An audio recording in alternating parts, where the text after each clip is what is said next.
नमस्कार आणि स्वागत आहे. आज आपण आपल्या सभोवतालच्या म्हणजे या जिवंत जगाच्या एका मोठ्या रहस्याचा उलगडा करणार आहोत.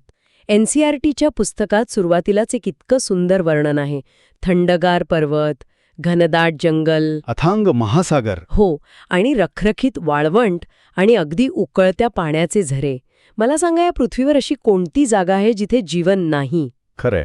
आणि जेव्हा आपण एखादा उधळणारा घोडा पाहतो किंवा हजारो मैल प्रवास करून आलेले पक्षी पाहतो, तेव्हा एक आश्चर्य आणि कुतूहल मनात दाटून येतं की नाही? अगदी. आणि हेच कुतूहल आपल्याला एका मूलभूत प्रश्नाकडे घेऊन जातं. जीवन म्हणजे काय? बरोबर. अर्थात या प्रश्नाची दोन टोकं आहेत.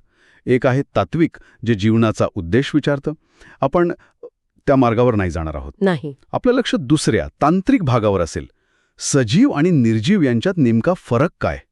म्हणजे एक दगड निर्जीव आहे आणि एक रोप सजीव आहे, हे आपण कशाच्या आधारावर ठरवतो? हो, शास्त्रज्ञ म्हणून आपण याच प्रश्नाचा मागोवा घेणार आहोत. आणि हे सजीव जग इतकं विशाल आणि वैविध्यपूर्ण आहे की त्याची कल्पना करणंही कठीण आहे.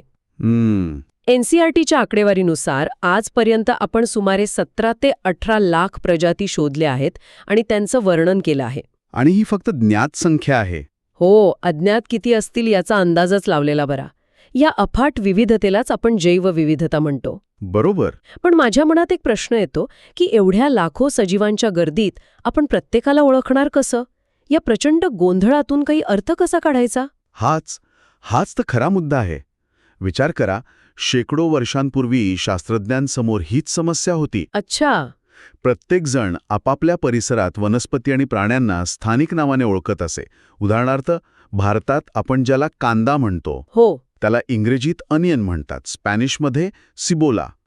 अशी असंख्य नावं. म्हणजे एकाच गोष्टीची वेगवेगळी नावं. हो. आता कल्पना करा, भारतातला एक संशोधक कांद्याच्या औषधी गुणधर्मावर एक शोधनिबंध प्रसिद्ध करतो.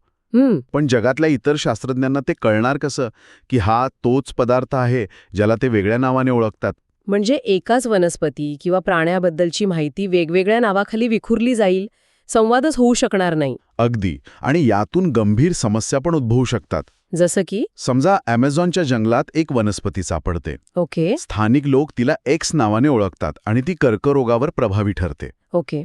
आणि त्याच वेळी भारतात तशीच दिसणारी एक वनस्पती आहे जिला वाय म्हणतात आणि ती अत्यंत विषारी आहे. बापरे. आता जर या दोघींना अचूक वैज्ञानिक नाव नसेल तर जगातला एखादा संशोधक भारतातील वाय वनस्पतीला अमेझॉनची एक्स समजून वापरू शकतो. हो. याचे परिणाम किती भयंकर असू शकतात. याचा विचारच न केलेला बरा. म्हणजे संशोधनात वेळ आणि पैसा तर जाईलच, पण माणसांच्या जीवावरही बेतू शकतं. अगदी बरोबर. नावांच्या या गोंधळामुळे विज्ञानाची प्रगतीच थांबू शकली असती. मग यावर उपाय काय काढला गेला? उपाय होता प्रमाणीकरण, म्हणजे स्टँडर्डायझेशन. एक अशी व्यवस्था तयार करणे जिथे प्रत्येक सजीवाला एकच जगभरात ओळखलं जाणारं नाव दिलं जाईल.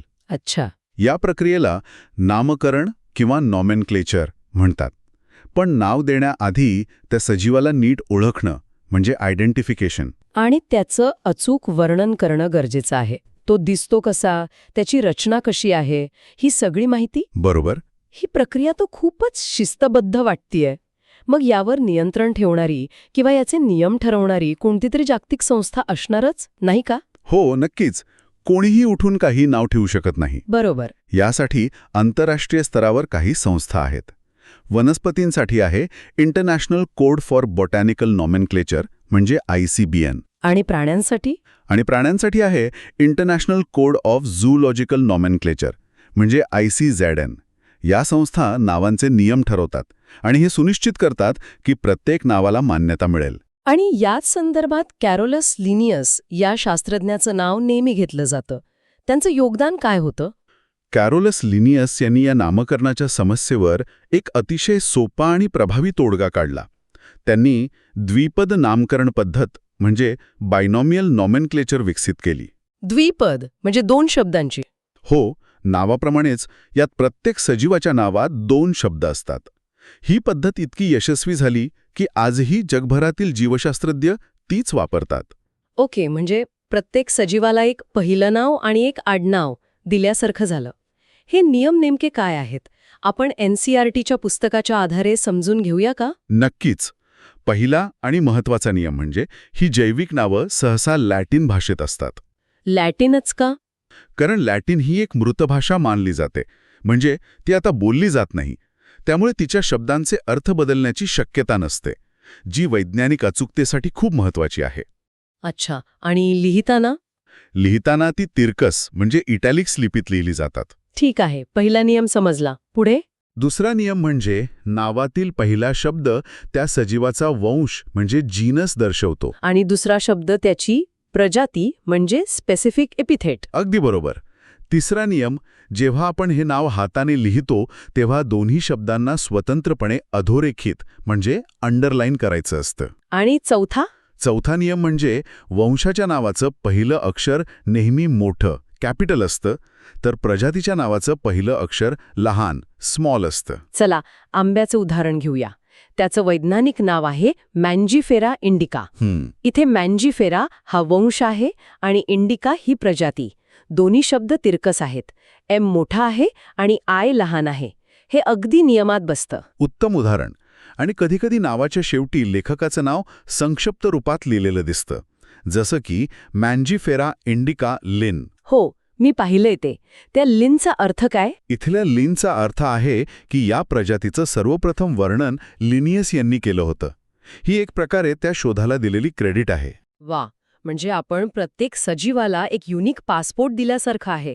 पण हा पासपोर्ट कोणत्या देशाचा आहे हे कसं ठरवायचं? म्हणजे या नावांच्या पलीकडे जाऊन या सजीवांना गटांमध्ये कसं विभागलं जातं, इथेच वर्गीकरण किंवा टॅक्सॉनॉमी ही संकल्पना येते, बरोबर? अगदी बरोबर. या आपण सोप्या भाषेत समजून घेऊया. समजा तुमच्याकडे हजारो फोटो आहेत. तुम्ही काय कराल? मी त्यांना गटांमध्ये विभागणार. हे कुटुंबाचे फोटो, हे मित्रांचे, हे प्रवासाचे, असं काहीतरी. हेच झालं वर्गीकरण. जीवशास्त्रातही आपण सजीवांना त्यांच्या वैशिष्ट्यांच्या आधारावर सोयीस्कर गटांमध्ये म्हणजे कॅटेगरीजमध्ये विभागतो. या शास्त्राला म्हणतात वर्गीकरणशास्त्र किंवा टॅक्सॉनॉमी. मग सिस्टमॅटिक्स म्हणजे काय? हे वर्गीकरण शास्त्रापेक्षा वेगळं आहे का? हा एक खूप चांगला प्रश्न आहे. सिस्टमॅटिक्स हा शब्द लॅटिन सिस्टेमावरून आला आहे, ज्याचा अर्थ आहे सजीवांची पद्धतशीर मांडणी. अच्छा, पण फरक काय आहे? फरक समजण्यासाठी आपण त्याच फोटोंच्या उदाहरणाकडे परत जाऊया. टॅक्सॉनॉमी म्हणजे फक्त फोटोंना कुटुंबाचे, मित्रांचे अशा गटांमध्ये विभागणे. पण सिस्टमॅटिक्स म्हणजे त्या फोटोंना एका कौटुंबिक वृक्षात म्हणजे फॅमिली ट्रीमध्ये किंवा काळाच्या ओघात टाईमलाईनमध्ये लावणे. ओहो. ते फक्त गट तयार करत नाही, तर त्या गटांमधले नातेसंबंध काय आहेत, कोण कोणाचा पूर्वज आहे हे देखील सांगतं. म्हणजे सिस्टमॅटिक्समध्ये वर्गीकरणासोबतच सजीवांमधील उत्क्रांतीच्या संबंधांचा म्हणजे इव्हॉल्युशनरी रिलेशनशिप्सचा पण अभ्यास केला जातो. अगदी. वा, म्हणजे टॅक्सॉनॉमी ही एक यादी आहे, तर सिस्टमॅटिक्स ही एक कहाणी आहे. ही संकल्पना तर खूपच रंजक आहे. हो ना. या क्षेत्रात अर्न्स्ट मायर या शास्त्रज्ञांचा उल्लेख NCERTच्या पुस्तकात ठळकपणे केला आहे. त्यांना 20व्या शतकातील डार्विन असं म्हटलं जातं. हे बिरुद तर खूप मोठं आहे. असं काय केलं होतं त्यांनी? अर्न्स्ट मायर यांचं योगदान खरंच खूप मोठं आहे. मायर यांच्या आधी शास्त्रज्ञ अनेकदा फक्त बाह्य रूपाच्या आधारावर प्रजाती ठरवत असत. म्हणजे दिसायला थोडा वेगळा पक्षी दिसला की त्याला नवीन प्रजाती म्हणून घोषित करायचं. हो. मायर यांनी यावर एक महत्त्वाचा विचार मांडला. त्यांनी जैविक प्रजातीची संकल्पना म्हणजे बायोलॉजिकल स्पीशीज कन्सेप्ट दिली. आणि त्यानुसार प्रजाती म्हणजे सजीवांचा असा गट जो केवळ दिसण्यात सारखा नाही, तर नैसर्गिकरित्या एकमेकांशी प्रजनन करून सुदृढ संतती निर्माण करू शकतो. अच्छा, म्हणजे त्यांनी लक्ष बाह्य स्वरूपावरून प्रजनन क्षमतेवर आणलं. बरोबर. याचा अर्थ दोन प्राणी दिसायला कितीही सारखे असले, पण जर ते नैसर्गिकरित्या प्रजनन करू शकत नसतील तर ते एका प्रजातीचे नाहीत. आणि या उलट दोन प्राणी दिसायला थोडे वेगळे असले पण ते प्रजनन करू शकत असतील तर ते एकाच प्रजातीचे आहेत. अगदी. या एका संकल्पनेमुळे वर्गीकरणाचा दृष्टिकोनच बदलला. आता शास्त्रज्ञ सजीवांकडे स्थिर वस्तू म्हणून नाही, तर एक गतिमान, एकमेकांशी जोडलेल्या उत्क्रांतीच्या जाळ्याचा भाग म्हणून पाहू लागले. म्हणूनच त्यांना 20व्या शतकातील डार्विन म्हणतात. हो, आणि त्यांना जीवशास्त्रातील ट्रिपल क्राऊन मानले जाणारे बॅल्झिन, आंतरराष्ट्रीय जीवशास्त्र आणि क्रॅफोर्ड हे तिन्ही सर्वोच्च पुरस्कार मिळाले होते. थक्क करणारं काम आहे. चला, आता आपण वर्गीकरणाच्या मुख्य संरचनेकडे वळूया. ही एकच पायरी नाहीये, तर यात अनेक पायऱ्या आहेत असं पुस्तकात म्हटलंय. हो, याला पदानुक्रम किंवा हायरर्की म्हणतात. हे समजायला थोडं किचकट वाटतंय. आपण याला सोपं करूया. वर्गीकरणाचा पदानुक्रम म्हणजे एखाद्याच्या पोस्टाच्या पत्त्यासारखा आहे. ओहो, इंटरेस्टिंग. कसं काय? समजा आपल्याला कोणाला तरी पत्र पाठवायचे. आपण काय लिहितो? नाव, घराचा नंबर, गल्ली, शहर. राज्य आणि देश. हो. प्रत्येक पायरी आपल्याला अधिक अचूकतेकडे घेऊन जाते, की नाही? वर्गीकरणातही असंच आहे. ही कल्पना तर खूप छान आहे. मग या पत्त्यातील सर्वात मोठी श्रेणी कोणती? देश. हो, सर्वात वरची आणि मोठी श्रेणी आहे सृष्टी म्हणजे किंगडम, जसा आपला देश. ठीक आहे. त्यानंतर येतो संघ म्हणजे फायलम किंवा वनस्पतींसाठी विभाग म्हणजे डिव्हिजन. ते झालं आपलं राज्य. त्याच्या खाली वर्ग म्हणजे क्लास म्हणजे शहर. बरोबर. मग गण म्हणजे ऑर्डर म्हणजे शहरातील एक विशिष्ट भाग किंवा वॉर्ड. त्यानंतर कुळ म्हणजे फॅमिली. ती झाली त्या भागातील एखादी सोसायटी. परफेक्ट. मग वंश म्हणजे जीनस म्हणजे सोसायटीतील इमारत. आणि शेवटी सर्वात मूलभूत एकक प्रजाती म्हणजे स्पीसीज, त्या इमारतीत राहणारी विशिष्ट व्यक्ती. अगदी बरोबर. हे तर खूपच सोपं झालं. म्हणजे जसजसं आपण पत्त्यात वरून खाली येतो तसतशी माहिती अधिक विशिष्ट होत जाते. आणि याच्या उलट? आणि जसजसं आपण व्यक्तीकडून देशाकडे म्हणजे प्रजातीकडून सृष्टीकडे जातो तसतसा तो गट मोठा होत जातो आणि त्यातील सदस्यांमध्ये साम्य कमी होत जातं. अगदी अचूक. हाच या पदानुक्रमाचा सर्वात महत्वाचा नियम आहे. जसजसे आपण प्रजातीपासून सृष्टीकडे वर जातो तसतसा समान वैशिष्ट्यांची संख्या कमी होत जाते. चला, आता आपण माणसाचं उदाहरण घेऊन हा पत्ता तयार करूया. नक्की. सर्वात आधी प्रजाती. स्पीशीज. माणसाची प्रजाती आहे सेपियन्स. ही झाली त्या व्यक्तीची ओळख. बरोबर. मग येतो वंश, जीनस. आपला वंश आहे होमो. होमो वंशामध्ये सेपियन्स व्यतिरिक्त इतरही प्रजाती होत्या, जसे की होमो हॅबिलिस, जे आता नामशेष झाले आहेत. ते आपले जवळचे नातेवाईक होते. बरोबर. आता वंशाच्या वरची पायरी कुळ म्हणजे फॅमिली. आपलं कुळ आहे होमिनिडे. यात माणूस, चिंपांजी, गोरिला आणि ओरांगुटान यांसारख्या मोठ्या कपींचा समावेश होतो. आपण एका सोसायटीत राहतो असं म्हणूया. ठीक आहे. त्यानंतर येतो गण, ऑर्डर. आपला गण आहे प्रायमाटा. यात माकडं, गोरिला, माणूस या सगळ्यांचा समावेश होतो. यांच्यात काही समान वैशिष्ट्ये आहेत, जसे की हाताला अंगठा असणे, विकसित डोळे असणे. अगदी. वर्गाच्या वर आहे संघ, फायलम. आपला संघ आहे कॉर्डेटा. ज्या प्राण्यांना पाठीचा कणा असतो ते सर्व या संघात येतात. हो, यात मासे, सरपटणारे प्राणी, पक्षी आणि सस्तन प्राणी या सगळ्यांचा समावेश होतो. आणि सर्वात शेवटी सर्वोच्च श्रेणी म्हणजे सृष्टी, किंगडम. आपली सृष्टी आहे ॲनिमेलिया, प्राणीसृष्टी. अगदी बरोबर. म्हणजे आपला संपूर्ण पत्ता तयार झाला.